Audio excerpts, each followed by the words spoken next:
sera évidemment sauvegardée. Il n'y aura pas de licenciement, ce n'est pas comme en région wallonne où on remplacera un fonctionnaire sur 5.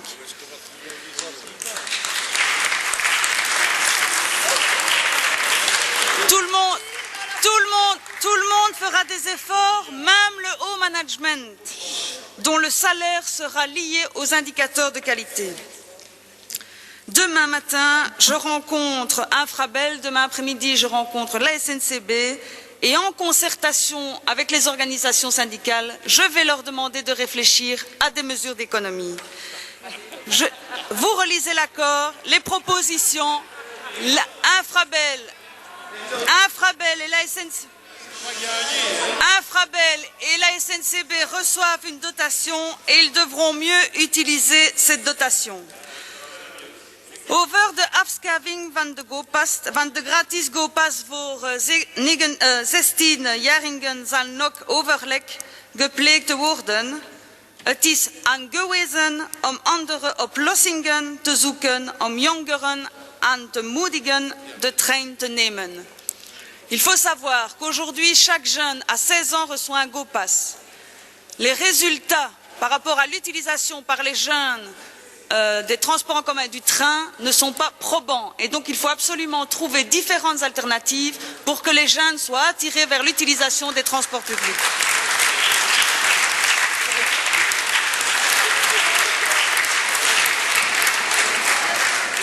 Par rapport à la continuité du service public et le service minimum, soit il y en a qui sont de mauvaise foi, ou alors ils ont un problème de compréhension du français ou du néerlandais dans l'accord de gouvernement.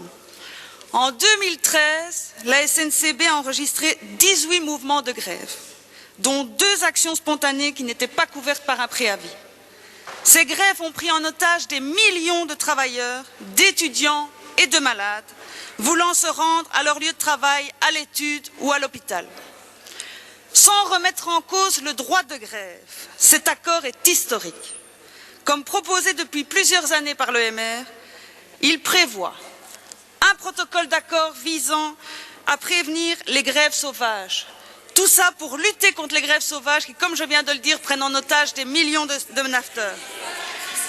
Il s'agit donc de ne plus tolérer ce type de grève et de prévoir des sanctions. Une étape avait été déjà franchie sous Di Rupo, je le reconnais. Le gouvernement demandera également aux 2 entreprises publiques ferroviaires de formuler en concertation avec les partenaires sociaux une proposition visant à prévoir un service garanti en cas de grève. Si aucun accord a été trouvé dans un délai raisonnable, le gouvernement prendra lui-même une initiative législative.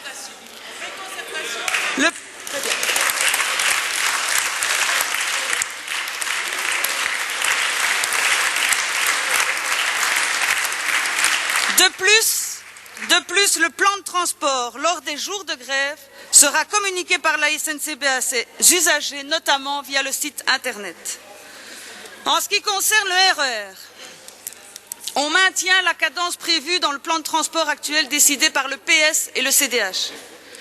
Encore plus ambitieux dans ce gouvernement, ainsi la mise en exploitation du RER sera accélérée dans les prochains plans de transport de la SNCB. L'accord dit « Les travaux d'achèvement seront effectués au plus vite. Comment faire plus ambitieux ?» Par rapport au survol de Bruxelles, Madame Fonck, je pense que vous êtes mal placée pour faire des réflexions par rapport au manque de travail que vous avez fait durant votre période de secrétaire d'État.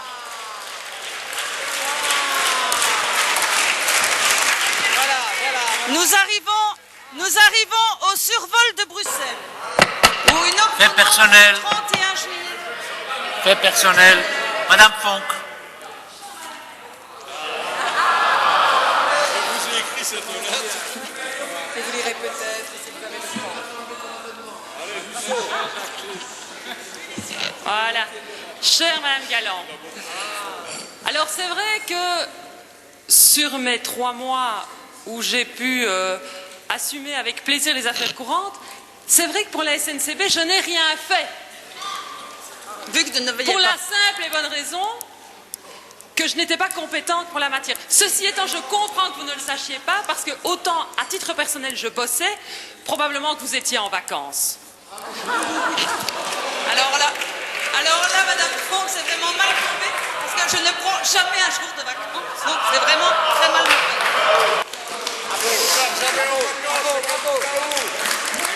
Alors, par rapport au survol de Bruxelles, je rappelle qu'il y a une ordonnance du 31 juillet 2014 qui est tombée.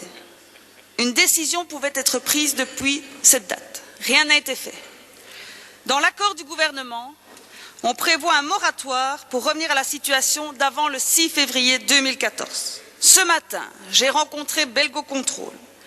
La semaine prochaine, je rencontre les différentes associations de défense des citoyens.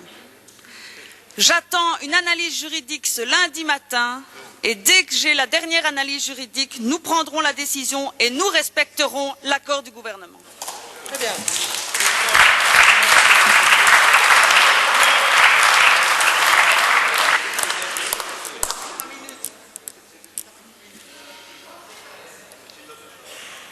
Vous avez... Madame la Mais ministre. il y a Madame Fong qui veut réagir. Oui, mais après. Ah, Après. voilà. Non. Continuez. Alors pour répondre à Monsieur Vanek, je l'ai déjà dit en français, mais donc we gaan het inderdaad met minder moeten doen.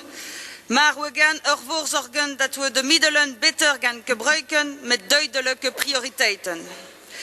Et enfin, pour terminer avec Monsieur Devin, c'est habituel chez lui les caricatures et donc je ne me retourne même plus de tout ce qu'il dit à mon propos. J'ai déjà été caricaturé à toutes les sauces. Et donc, je le répète, tous les départements doivent faire des économies. Mon objectif est d'améliorer la ponctualité et la qualité du service aux clients de la SNCB, mais il faut en parallèle à une orientation client continuer l'assainissement financier de la SNCB et d'Infrabel qui a déjà été entamé sous le précédent gouvernement. Je vous remercie. Très bien.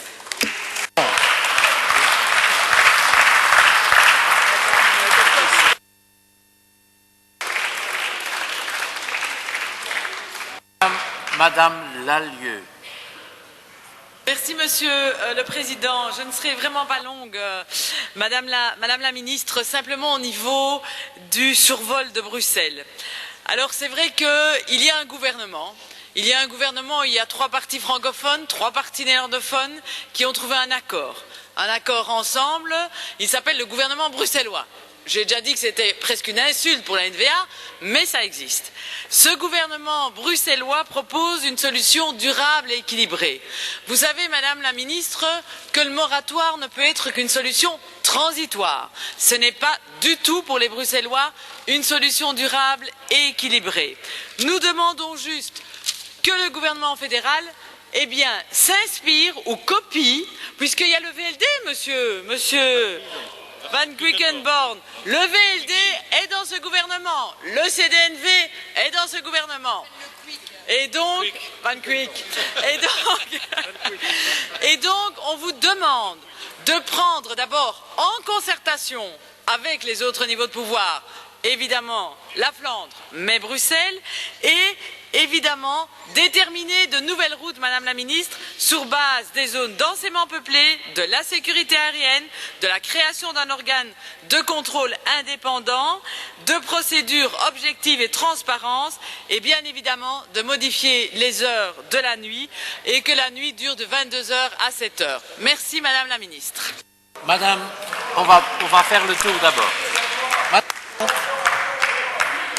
Madame Fonck.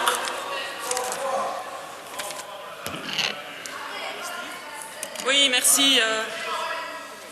Merci, Monsieur le Président. Allez, laissez parler Madame Fonck. Ik wacht. Ja, Ok. goed. Merci, Monsieur le Président.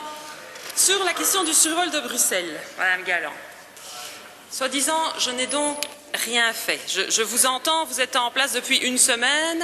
À chaque fois que vous vous exprimez dans les médias, vous vous plaisez à taper avec délectation manifestement sur vos prédécesseurs. Je ne vous dirai pas ce que j'en pense, mais j'en pense beaucoup et je vous propose de travailler et puis je ne doute pas que nous pourrons en reparler d'ici quelques semaines. L'ordonnance a été rendue le 31 juillet.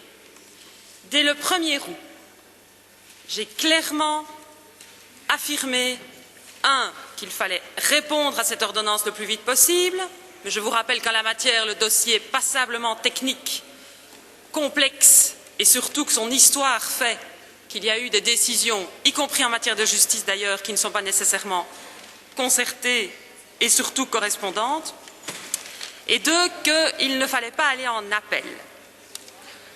Nous n'avons pas été en appel contre la décision de l'ordonnance, malgré que certains partis du précédent gouvernement désiraient aller en appel. J'ose espérer, Madame Galland, que vous n'irez pas vous-même en appel contre la décision de l'ordonnance du 31 juillet. Mais par ailleurs, 3 solutions ont été mises sur la table, dont le moratoire, que je ne vais pas réexpliquer ici, mais également 2 autres solutions qui permettaient d'apporter une réponse rapide à l'ordonnance bruxelloise, puisque ces solutions ne nécessitaient pas un temps important. Au contraire, ça pouvait être mis en place en l'espace de quelques semaines, voire même quelques jours.